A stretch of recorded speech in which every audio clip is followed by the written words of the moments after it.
Isang mapagpalang araw po sa ating lahat. Welcome po to our 365 Daily Devotion. At ngayong araw po, ang tatalakayan po natin is patungkol po sa paano po lumalim sa Biblia. So ngayon po is special series po, number 7 out of 10 po. So, Messiah Covenant po. Yung ating pampitong special series po. So ito po ang sabi po sa concept po natin patungkol po sa Messiah Covenant po. It is the covenant that God made with the people of Israel through Moses at Mount Sinai after their deliverance from Egypt. It is a conditional covenant, meaning its blessing were dependent on Israel obedience to God's law.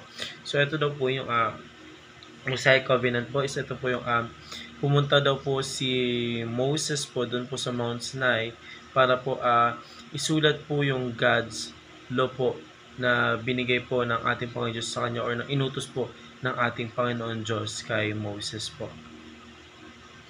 And now tayo naman po dumako po sa ating Bible reading po na matatagpuan po sa Exodus chapter 24 verse 7 to 8. Ito po ang sabi po sa English. Then he took the book of the covenant and read it to the people. They respond, "We will do everything the Lord has said. We will obey." Moses then took the blood, sprinkled it on the people and said, "This is the blood of the covenant the Lord has made with you, in accordance with all these words." So ito naman po sabi po sa Tagalog. Kinuha niya ang aklat ng tipan at binasa ng malakas, sabay-sabay namang sumagot ang mga Israelita. Susundin namin lahat ng utos ni Yahweh. Pagkatapos kinuha ni Moses ang mga mangkok ng dugo at winisik sa mga tao. Sinabi niya, "Ang dugong ito ay siyang katibayan ng pakikipagtipang ginawa sa inyo ni Yahweh sa pagbibigay sa inyo ng kautosang ito." So yun po yung ating Bible reading po para sa araw na ito. And now tayo po itong dumako po sa teaching po. So meron po tayo dito the Mosaic Covenant po. Meron po tayong tatlong point of view po dito. So una, the law is a mirror po.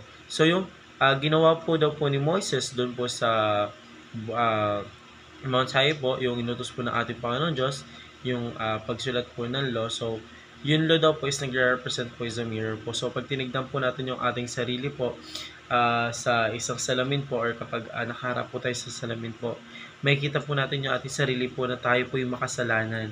Tayo pong lahat po ng mga tao is makasalanan. So that's why ang law po is nagre-reflect po sa atin is in a mirror. Kung nagagawa po ba natin ng tama yung batas na binigay po ng ating Panginoon Diyos. So kapag hindi po natin nagagawa yon, then tumingin po tayo sa salamin, yung reflection po natin doon is magiging masama po. But kung ang law po is ginagawa po natin ng tama and then ng maayos po and with heart and with faith po sa ating Panginoon Diyos, then pag tumingin po tayo sa salamin is makikita po natin din na we are doing great. And ito po ay nakakalugod po sa ating Panginoon Diyos. So, pangalawang katanungan po, the law restrains evil. So, dito po sa law po na sinulat ni Moses, parang pinupuksa po niya po yung mga evil po. So, yung law po is siyang parang ginawa po ng ating Panginoon Diyos o parang in-implement niya po is para po din ma-retrains po yung mga evil po. So, para puksain rin po yung mga masasama po dito po sa mundong ibabaw po. So, lalo-lalo na po si Satan, no? Ginawa po ng ating Panginoon Diyos yung batas para po makaiwas din po tayo sa mga evil words po or mga evils doing po na gusto po ni Satan gawin po natin dito po sa mundong ibabaw. So, pangatlong katanungan po, the law points to Christ.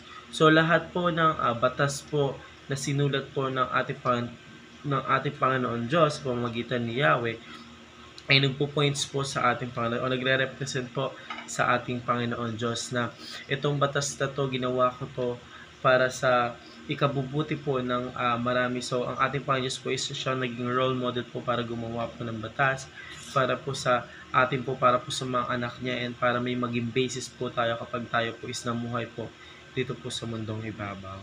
So, yun lamang po para sa araw na ito. Maraming salamat po sa pakikinig and see you po bukas para po sa ating daily devotion.